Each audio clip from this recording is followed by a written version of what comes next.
In the heart of the Forest of Whispers lived a community of animals who prided themselves on knowing everything about everyone. The forest was full of songs, laughter, and sometimes, rumors. Among them lived Lilo, a young rabbit with fur as white as snow and eyes full of curiosity. Lilo was kind at heart, but he had one terrible habit: he judged too quickly. If someone made a mistake, he was the first to whisper about it. If he saw something strange, he assumed the worst before seeking the truth. Every creature in the forest liked Lilo for his cheerfulness, but his hasty tongue had quietly hurt many hearts. One bright morning, as golden sunlight poured through the trees, the forest saw a new visitor, a porcupine named Poco. His quills glimmered like silver needles, and his eyes were shy, as if he carried the weight of many lonely journeys.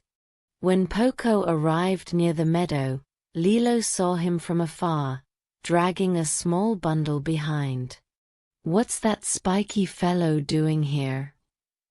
Lilo muttered. "He looks dangerous. Maybe he's a thief or a hunter."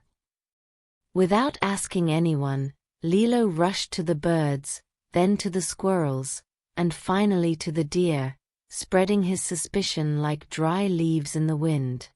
"Be careful of that porcupine," he warned. "He's new here, and I saw him carrying something. It could be stolen."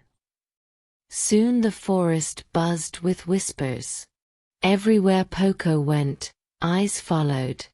When he greeted the chipmunks, they ran away.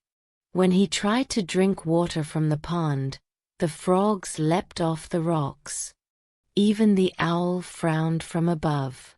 Poco said nothing.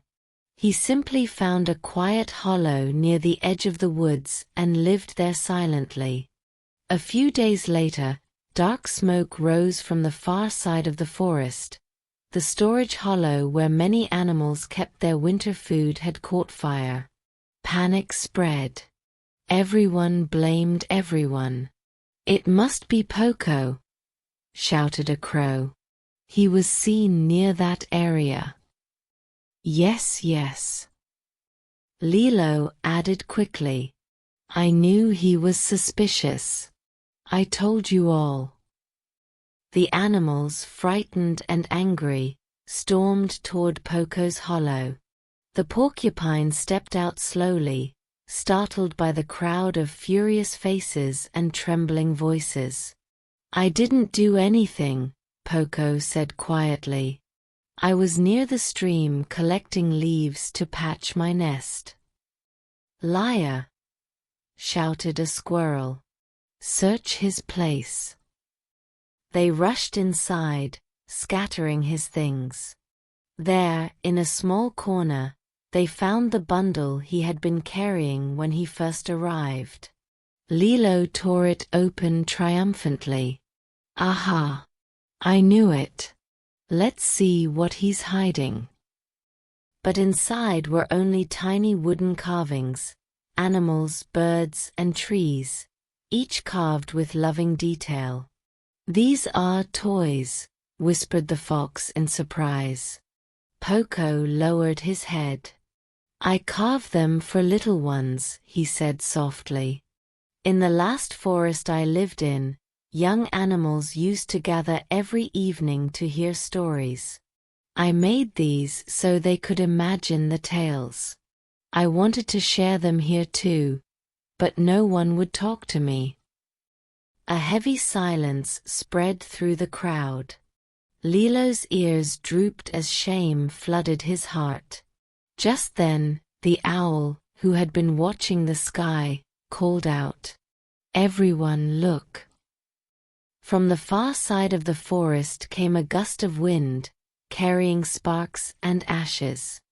The old pine tree, dry and cracked from age, had fallen on the food hollow. The fire had started naturally, no one's fault. The animals turned back to Poco, guilt in their eyes. "I'm sorry," murmured the deer. "We were too quick to judge." But Lilo couldn't meet Poco's gaze. His paws trembled. "I started this," he whispered. "I judged you without knowing you. I made everyone believe my words." Poco looked at the little rabbit for a long moment. Then he smiled gently. "Sometimes," he said, "we all see shadows and think they are monsters. What matters is what we do when we realize they're not." From that day onward, Lilo changed. He became quiet before speaking, thoughtful before judging. He began to ask questions instead of assuming answers. And to make up for his mistake, he helped Poco gather wood and clay to build a small storytelling corner near the meadow.